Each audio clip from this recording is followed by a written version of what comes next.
Donation for Church Project, Mr. and Mrs. Donna Gargalio Eshu, 5,000 pesos.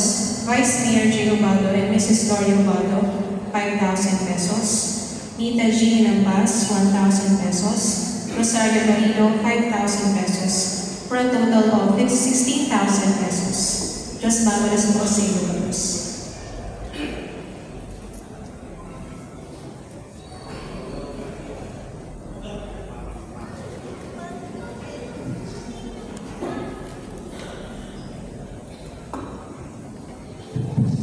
Viva Señor Santo Niño! Viva!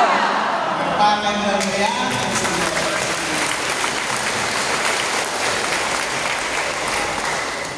Sa mga bata sa likod, hindi ko kaya paano Mark mag-iyak. Saan nakaagi kaya na yes, sa pagpasalamat ko sa mga commissioners, magandang ako sa naghano ng tatangliyo sa parokya. Siguro po kung nakita niyo, kumpleto na ang design sa taas, ay kahapon mismo kinumpleto ang design sa retablo. Kaya panagpataw ang maraming kaibigan na kahapon, nag-deposit pa ako ng 1 million sa Laguna Sali, kaya paid na po kita sa retablo. Salamat!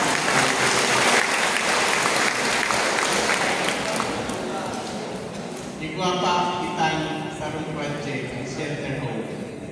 Sana maka-kompleto man kita sa tuyang magdiluha na matibok yung shelter home para sa mga stranded passengers kung may mga bagyo, lalo na sa mga may PWD, tapos mga may disabilities na kumisan pag nagpipila doon sa CR sa may auditorium ng Kanunga.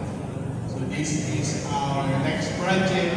In a few months that I'm here, sana madagos kitang magpamindi kasi bandano para maligyato ang project. Ang budget po sa shelter home, mas daghan. Ang retablo is 3 million. Pero natapos niya ito in 3 years. Ang shelter home, nagpatog lang a few months ago, ang budget ay 6 million. As of now, may kwarta na 5 billion. 1 billion na yan ang parang patog ito. Pinagsulang 5 billion. So, parang kitang 1 billion, nakaipon na namon, pag-billion. Hopefully, we can complete that. So, ginarami siya palang sa lamatulong po sa pag-resign kan yes na celebration ako. Sana po, di rin yato kalimutan sa iyang mensahe, sa iyang katutuan, how to be humble, na magpakumbaba. Ay habang nagpakumbaba kita sa mata ni mahal na Diyos, hindi itaas mo kita niya. Habang nagtataas kita ang sarili, nagpababa ka ng kita. So we continue aspiring to be humble so that God may raise us up. So sa kabus na parishioners, batong pa sa nominaryo, ang kabus na mga members ng PPC as in KPC, naging sponsors as in nagdararong na namin makumpleto niya ito ang sa tuyang pagpamigay sa nominaryo sa good na niya ng kapistahan. Kaya paragpakan ng tabi niya ito ang lalo na ang simulo niya ang Commission of Worship sa panginginot ni Manay Glenda. Kaya paragpakan ng tabi sa kahapon, naging successful ang sa ato na maritime procession dahil sa tamang kantanjiyo as in kang Coast Guard sa panginginot ni Commander Sarsayada siya niyan para pagkamatapos Tapos kahapon, kakatapos sa misa, naka-receive ako ng message na tapos ko na nagsimba, papakaulo ni Mayor. Kaya salamat ko naman po kay Mayor na nagpakaulo sa mga nagsimba kahapon. Nagdadang po sa aton na yang putas siya ang sponsor, siguro busy kaya represented siya ni Vice Mayor J. Ubaldo as in Kagawad ng Sigata. Thank you po Vice Mayor as in Kagawad ng Sigata. Praktakan man po. Ay pagkakot malinawan, salamat man labing sa mga pagi na nag-concentrate sa aton niya. Batong dito ang taga-batong na sa diri niya aton na pagi, Father Nestor Benavides.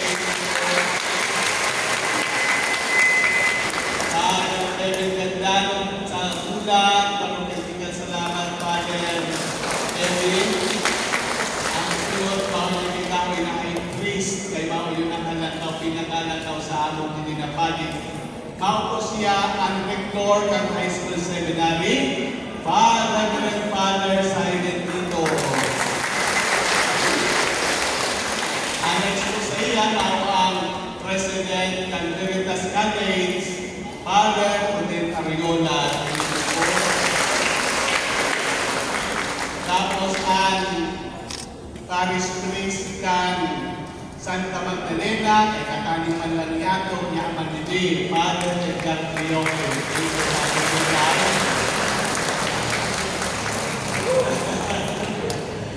Ang next sa iya, ang si Father Ed, na naka-assign sa Jerusalem, nag-upon man sa celebration niya para pagbagyado ng Father. Kahit tayo nagkamatlo, na-assign tayo siya sa high school seminary, niya na-assign na naman sa Naga as Rector of Theology Seminary, Father Jupi. Ang imusot niya ng parochial vicar na nag-1 year na kay last year fiesta, in-announce nyo din siya para pagdarman niya ito. Father Ruel.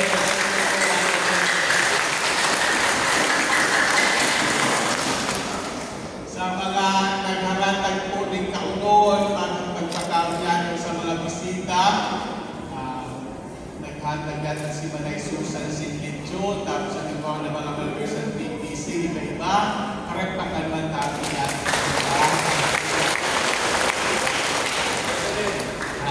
Ay si Reverend Deacon sa aton ng Deacon na nagbasa ng Gaspilian tapos tapon niya. Salamat kay Reverend Deacon Vizquiola.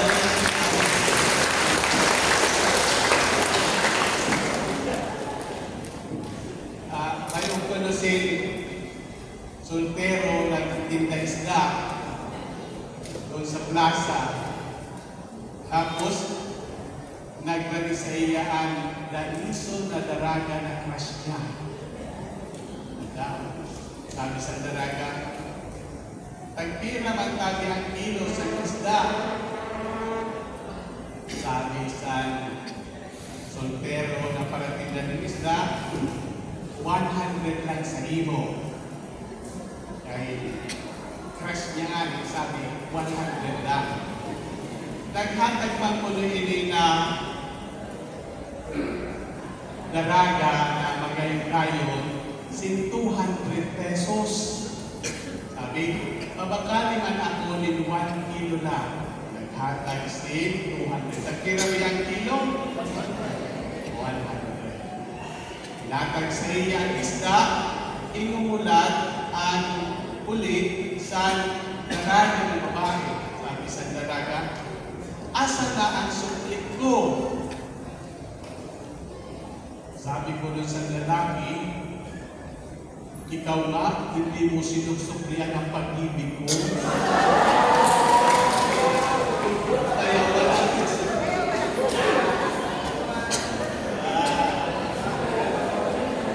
yapa, kita niya, because gusto gusto nating suklian ang pagmamahal ni Santo Niño. Palakpakan ko ulit.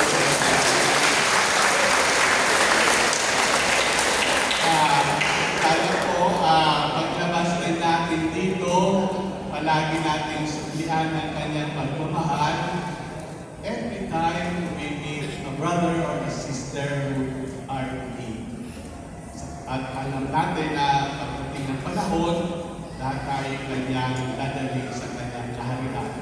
Salamat din po pala sa ating hermana na nandun pa sa Manila at nandito kasama ang mga Matugenyo sa Metro Manila at nag-isa sa ating banal na misa.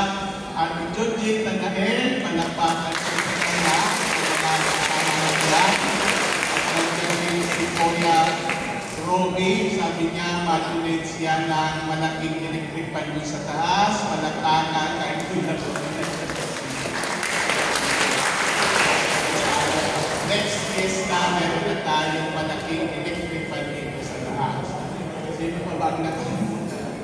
Salamat din po sa DCGN na nag-cover ang Fiesta Celebration sa Panginoon ni Father Philip. Paragpakan mo niya ito at